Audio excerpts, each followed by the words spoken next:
इस ई लेक्चर में आप सभी का बहुत बहुत स्वागत, अभिनंदन। आज हम इस ई व्याख्यान में, ई लेक्चर में केंद्रीय बैंक के अर्थ, इसके आरंभ और केंद्रीय बैंक की आवश्यकता क्यों पड़ी या फिर इसके पीछे क्या उद्देश्य थे, उसके बारे में विस्तार से चर्चा करेंगे। उससे पहले हमने इससे पूर्व के व्याख्यानों में व्यापारिक बैंकों के बारे में अध्ययन किया था। व्यापारिक बैंक क्या है, यानी कि वाणिज्यिक बैंक, व्यापारिक बैंक और व्यावसायिक बैंक जिन्हें हम कहते हैं, जिसका अंग्रेजी में रूपांतरण कॉमर्शियल बैंक से, वो क्या है और उनके मुख्य कार्य क्या है, उनके बारे में हमने अध्ययन किया था। जैसा हम जानते हैं, व्यापारिक बैंक आम जनता के पैसे, मुद्रा, आम जनता से मुद्रा स्वीकार करना और उन्हें मुद्रा देना, यानी जमा स्वीकार करना और उधार देना मुख्य कार्य होते हैं। इसके अलावा आधुनिक युग में अनेक कार्य हो चुके हैं, इनके कार्यों में अनेक विस्तार हो चुका है। लेकिन इन सब की जो एक शीर्ष संस्था होती है, जो एक वित्तीय शीर्ष संस्था या मौद्रिक प्रणाली को जो कंट्रोल करती है, नियंत्रित करती है प्रत्येक देश में, और आज तो माना जाता है कि आज विश्व का कोई ऐसा देश नहीं होगा जिसकी अपनी कोई केंद्रीय बैंक नहीं होगी, सेंट्रल बैंक नहीं होगी। और सेंट्रल बैंक जो है वो पूरे उस देश के पूरे मौद्रिक प्रणाली की एक सर्वोच्च संस्था होती है और पूरे मौद्रिक व्यवस्था को वो व्यवस्थित करती है, कंट्रोल करती है, नियंत्रित और नियमित दोनों ही करती है। इस तरह से हम केंद्रीय बैंक के बारे में यदि जानना चाहें तो हम बहुत शॉर्ट शब्दों में कह सकते हैं, केंद्रीय बैंक एक देश की मौद्रिक प्रणाली का शीर्ष या सर्वोच्च संस्था, एपेक्स इंस्टीट्यूशन होती है। चूंकि मौद्रिक प्रणाली, जिसमें व्यापारिक बैंक भी शामिल होते हैं, देश की वित्तीय प्रणाली का प्रमुख अंग होती है। विशेषतया एक विकासशील देश में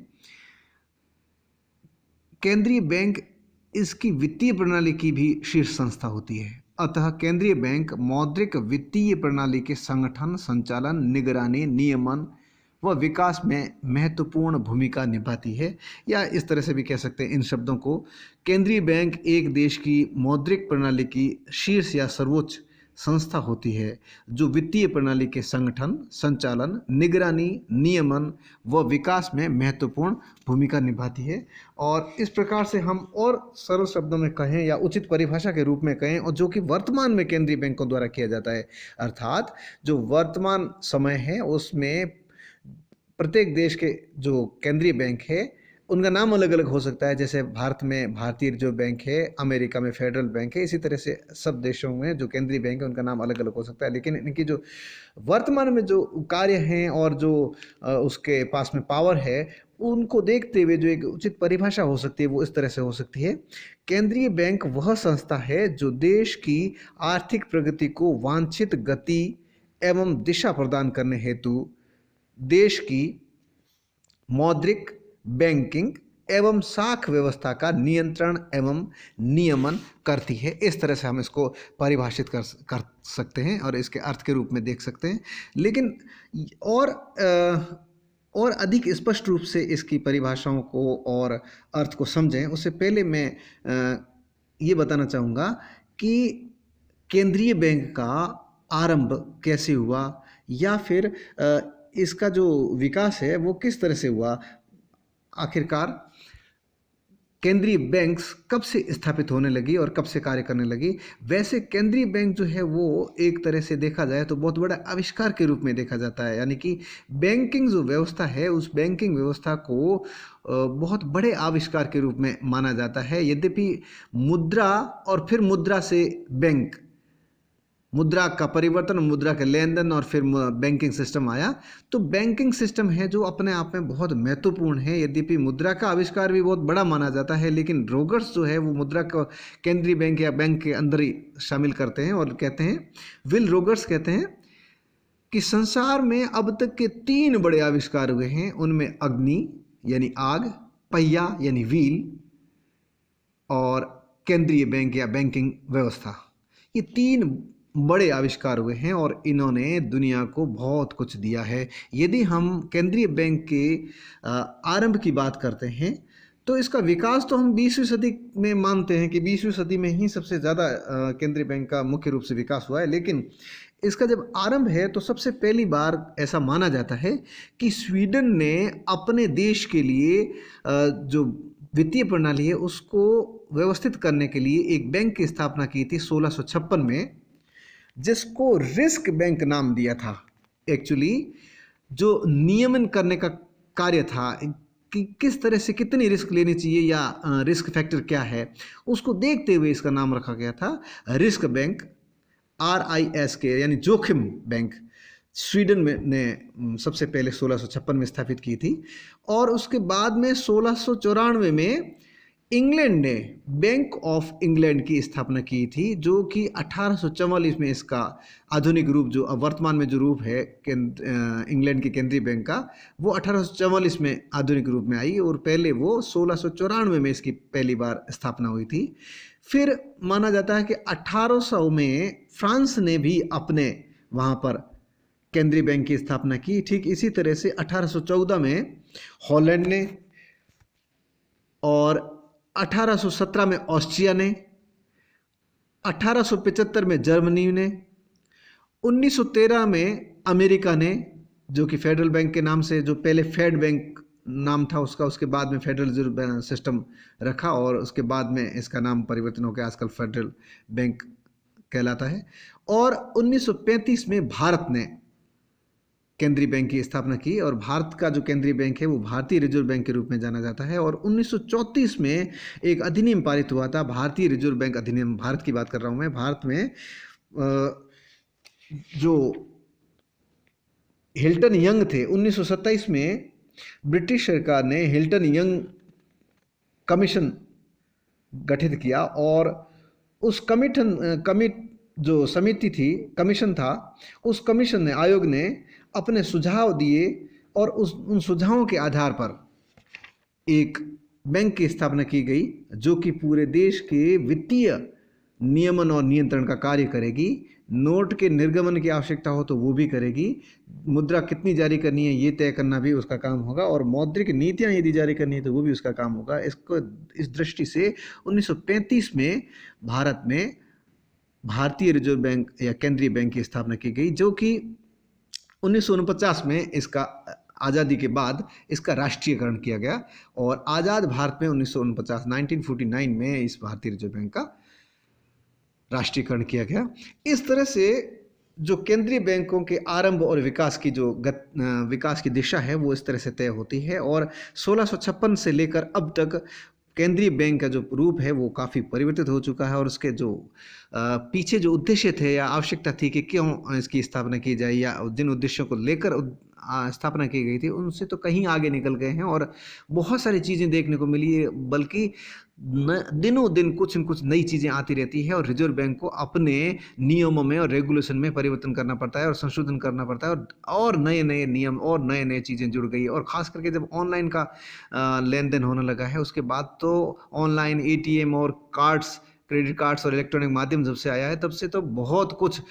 इसमें जोड़ना पड़ा है। अभी भी बहुत सारे ऐसे लूप होल्स है जिनका फ़ायदा उठाकर इलेक्ट्रॉनिक माध्यम से जब हम पेमेंट करते हैं तो बहुत सारे फ्रॉड के शिकार होते हैं, क्योंकि अभी भी काफ़ी कुछ गुंजाइश है। तो जो केंद्रीय बैंक होती है उसका बहुत महत्वपूर्ण ऐसा होता है। आप लोगों ने देखा हो तो 1992 में जब स्कैम हुआ था शेयर मार्केट का, यद्यपि दो तरह के मार्केट माने जाते हैं ना शेयर, जो एक तो कैपिटल मार्केट यानी पूंजी बाजार जिसमें वास्तविक जो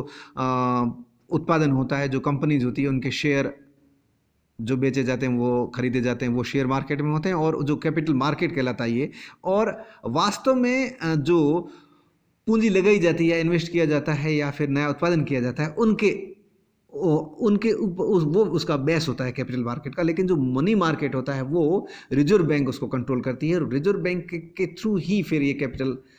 मार्केट में भी पैसा आता है और इसी तरह से दोनों आपस में इंटरलेटेड होते हैं। इसलिए कई बार हम देखते हैं कि स्टॉक एक्सचेंज और ये जो सेबी और ये सब अलग है, लेकिन इन सब को ही रिजर्व बैंक की नीतियों पर निर्भर करना पड़ता है। इसलिए बहुत महत्वपूर्ण इसके पीछे उद्देश्य है, आवश्यकता है और बहुत सारे कार्य बैंक द्वारा, केंद्रीय बैंक द्वारा किया जाता है प्रत्येक राष्ट्र में। अब हम कुछ परिभाषाओं को देखें या परिभाषाओं के ऊपर नज़र डालें तो कुछ परिभाषाएं हैं, जैसे रोगर्स के बारे में मैंने बताया, उन्होंने कहा था कि 3 ऐसे आविष्कार हुए हैं अब तक के सबसे बड़े आविष्कार, जिनमें बैंकिंग व्यवस्था भी एक बड़ा आविष्कार है। अग्नि, पहिया और तीसरा केंद्रीय बैंक या फिर बैंकिंग व्यवस्था, वित्तीय व्यवस्था के अंतर्गत जो नियमन का, जो रेगुलेशन की जो एजेंसी है, उसके बारे में रोगर्स ने कहा था। और फिर डिकॉफ, रायमंड और शाह जॉन और ऐसे कुछ नाम गिनाए जा सकते हैं जिन्होंने अपनी अपनी परिभाषाएं केंद्रीय बैंक के लिए दी है। डिको की जो परिभाषा है वो इस प्रकार से है: केंद्रीय बैंक वह बैंक है जो मौद्रिक एवं बैंकिंग रचना के शीर्ष पर बनाया जाता है। रायमंड्स कहते हैं केंद्रीय बैंक एक संस्था है जिसे सामान्य जनता के कल्याण के हित में मुद्रा की मात्रा के विस्तार तथा संकुचन की व्यवस्था का दायित्व सौंपा जाता है। इसी तरह से जॉन कहते हैं, जॉन से समाशोधन कार्य को ही केंद्रीय बैंक का प्रमुख कार्य माना है, जबकि ये जो जॉन से, जबकि वेरा स्मिथ के अनुसार केंद्रीय बैंक का आशय उस बैंकिंग व्यवस्था से है जिसमें किसी एक बैंक को नोट निर्गमन का पूर्ण तथा आंशिक एकाधिकार होता है। शाह कहते हैं केंद्रीय बैंक वह बैंक है जो साख को नियंत्रित करता है। दोबारा पढ़ता हूं मैं इसको, साख को यानी क्रेडिट कंट्रोल का मेन जो कार्य होता है वो शाह के अनुसार केंद्रीय बैंक का कार्य होता है। और केंद्रीय बैंक का मुख्य कार्य ये होता है, और केंद्रीय बैंक की वही होती है जो कि साख का नियंत्रित करती है, साख को नियंत्रित करती है। साख का मतलब यहाँ क्रेडिट है, क्रेडिट का मतलब है मुद्रा की मात्रा में परिवर्तन करना उचित तौर पर, यानी क्रेडिट कंट्रोल, मुद्रा की मात्रा को कंट्रोल करना, मुख्य रूप से इसको कह सकते हैं। और कनाडा की जो केंद्रीय बैंक है, बैंक ऑफ कनाडा, उसने